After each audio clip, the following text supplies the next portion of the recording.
Ese wari uzi yuko inzoka zo mu nda zifite ingaruka zikomeye ku buzima bw'umuntu? Ese wari uzi yuko inzoka zo mu nda zishobora gutera ibibazo bihambaye cyane mu gihe ari umwana wazirwaye by'umwihariko? Muri iki kiganiro tugiye kubasobanurira mu ncamake nk'uko twabibasezeranyije. Iyi ni part 2 y'ikiganiro twabakoreye ku nzoka zo mu nda, aho tugiye kubabwira muri rusange ingaruka mbi ndetse zinakomeye cyane z'indwara izwi ku izina ry'inzoka zo mu nda mu Kinyarwanda cyangwa se mu Cyongereza sexually transmitted herpes.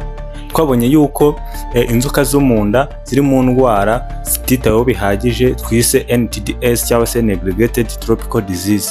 Muri iki kiganiro rero cyangwa se ino part 2 y'iki kiganiro cy'inzoka zo mu nda, tugiye gusobanura muri makeya ingaruka zihambaye cyane zishobora guterwa n'inzoka zo mu nda, bityo ujye wirinda neza ndetse ugire n'umuco w'isuku, uzi neza ikintu uri kwirinda cyangwa se unarushaho kuzitinya, bityo bijye bituma ukaza ingamba zo kwirinda kuba wakwandura cyangwa se kuba n'umwana wawe yagira aho ahurira n'izi nzoka zo mu nda. Aha ni kuri Delphi_Olivier YouTube channel ibagezaho ibiganiro bivuga ku buzima, ahanini biba bigamije mu kudufasha kumenya uko twabungabunga ubuzima bwacu. Twamaze gusobanukirwa ko abantu bakurikira bino biganiro by'ubuzima aba ari abantu basobanutse, bityo rero ntugende udakoze subscribe niba nawe uri umwe muri abo bantu basobanutse, ndetse wibuke no gukanda n'inzogera kugira ngo igihe cyose dusize ibiganiro hano kuri Delphi_Olivier ujye uhita ubona ikiganiro. Rero ntabatinde, njye muri kumwe nitwa Manzi Olivier, ndi umunyeshuri muri kaminuza ishami ry'ubuzima.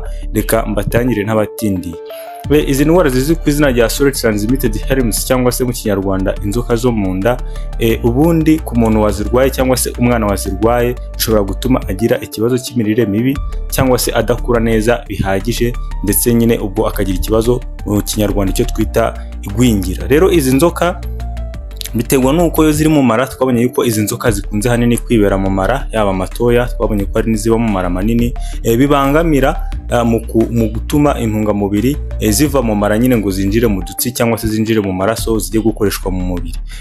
Cyane birumvikana ko izi nzoka muri uko kubangamira cyangwa se ibyo twita absorption, mu kubangamira uko gukurwa k'intungamubiri mu byo twariye cyangwa se mu mara ngo zinjire mu maraso, bikaba byatuma nyine umwana umubiri utabona intungamubiri zihagije, bityo bigatera ikibazo cy'uko umwana yagira cyangwa se yajya mu mirire mibi, ndetse kandi bikanagira cyangwa se bikagira ingaruka ku bijyanye n'imikurire y'umwana. Rero hari igihe umwana ashobora kugira ikibazo cy'igwingira bitewe n'izi nzoka zo mu nda.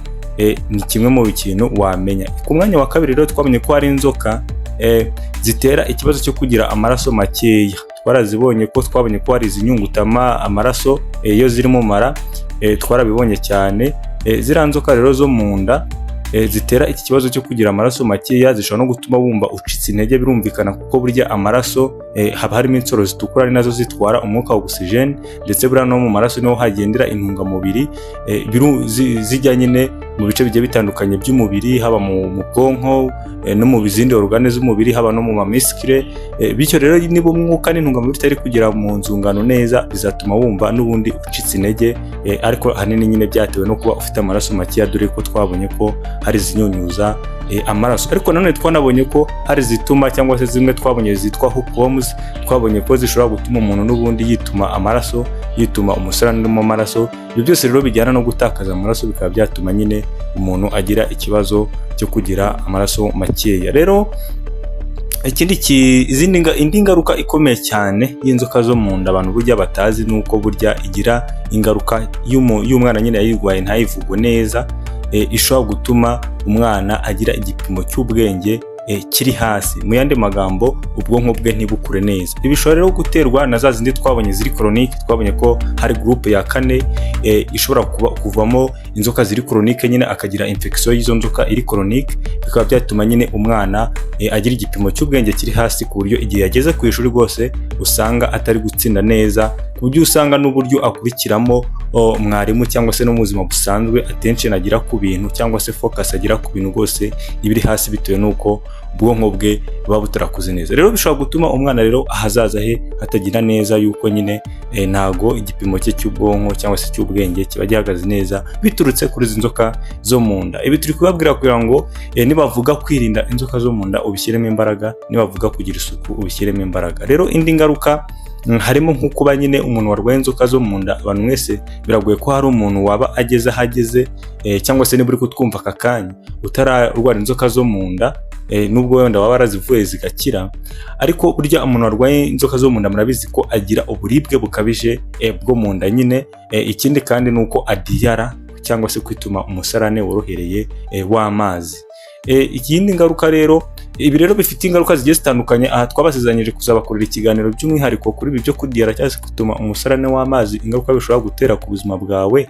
Reka aka gaparite tuzagasobanura neza mu kindi kiganiro nk'uko nayo basezeranyije muri pati 1, ubwo kano kazaza ari pati ya 3. Rero tuzabona mu kiganiro kizaba gisobanura mu kudiyara, dore burya umuntu nyabona abona ari kwituma amazi ntabyiteho, nyamara burya iki kiri mu kimwe mu bintu byahitanye ubuzima bw'abantu benshi kuri ino si, ndetse no kurenza abo intambara z'isi zagiye zihitana. Niyo mpamvu ino diyare iterwa n'inzoka zo mu nda, buno wenda tugira amahirwe y'uko nyine zavumburiwe umuti, ariko ubundi iki kintu cyo kudiyara rwose cyahitanye abantu benshi cyane, cyari ikarahabutaka mu gihe cyacyo kicyaduka. Rero iki kintu reka tuzakivugaho mu kiganiro cy'ubutaha. Rero nuko tubonye yuko umwana n'ubundi cyangwa se n'undi muntu mukuru wese wagize ikibazo cyo guhura n'izi nzoka zo mu nda azaribwa bikabije mu nda, ndetse kandi ashobora kudiyara cyangwa se no kudiyara kukazana n'amaraso mu musarane we. Ikindi kandi nuko izi nzoka zo mu nda mu gihe zahuye n'umuntu usanzwe afite agakoko gatera sida cyangwa se HIV virus, cyangwa se izi nzoka zo mu nda zigahura n'umuntu usanzwe arwaye igituntu, cyangwa se zigahura n'umuntu usanzwe arwaye malaria, birushaho kuba bibi cyane rwose, kuko izi nzoka zo mu nda nyine twabonye yuko zishobora kugira uruhare mu gutuma umuntu atakaza amaraso, kandi burya nyine amaraso buriya haba ari no gutakara n'ubwirinzi bw'umuntu.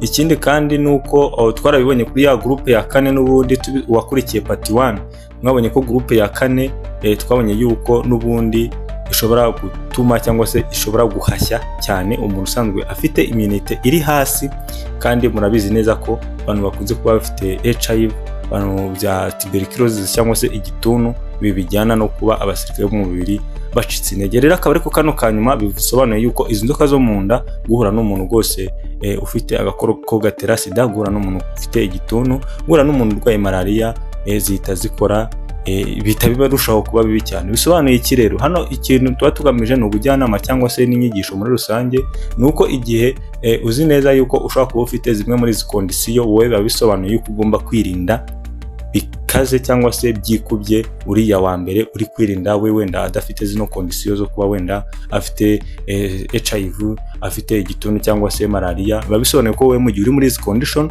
icyo tuba tubivugiye bino ni ukugira ngo urusheho gukaza ingamba z'ubwirinzi nk'uko twazivuze. Rero muri no pati 2 reka turusheho kwimakaza wa muco w'isuku, gukaraba neza amazi meza n'isabune igihe cyose biri ngombwa. Igihe biri ngombwa ni ukuvuga wenda uvuye nko kuri toilette ugomba gukaraba amazi meza n'isabune. Igihe biri ngombwa ni igihe uri gutegura amafunguro uri mu gikoni cyangwa se ku meza, burya ni ngombwa ko ubanza gukaraba amazi meza n'isabune. Igihe biri ngombwa ni igihe uzi neza ko wakoze ahantu bigaragara ko hari umwanda mwinshi. Igihe biri ngombwa ni igihe uzi neza ko wasuhukanyije n'abantu, dore ko ubutazi ibiganza byabo icyo bihetse. Igihe biri ngombwa ni igihe cyose utekereza yuko ibiganza byawe bishobora kuba byanduye, icyo gihe cyose ubitekereza gutyo kuko uba wiyizi naho wanyuze uba ugomba gukaraba. Igihe biri ngombwa ni igihe uzi neza ko hari ikintu ugiye gufata werekeza mu kanwa kawe. Nge rero mwari kumwe, nitwa Manzi Olivier. Niba utarakora subscribe, ndagushishikariza gukora subscribe, kuko iyi ni channel y'abantu basobanutse. Hano ntabwo dusebanya, ntabwo dutukana. Ahangaha tuvuga ibiganiro bivuga ku buzima, biba bigamije mu kwigisha cyangwa se biba bigamije mu kudufasha kumenya uko twabungabunga ubuzima bwacu. Niba hari ikibazo wibaza ku bijyanye n'ubuzima, turi hano ngo twungurane ibitekerezo cyangwa se tugufashe. Washyira muri comment ikiganiro wifuza ko twazagukorera. Niba wakunze ibyo dukora kandi ubuke gukanda like, ubuke no gukanda subscribe, ndetse ukande no kunzogera kugira ngo uzajye ubona ibiganiro byose dusize hano kuri TheHealth_Olivier. Rero ngewe ndi umunyeshuri muri kaminuza y'u Rwanda ishami ry'ubuzima. Tuzabane mu biganiro by'ubutaha. Ciao ciao, ndabakunda cyane.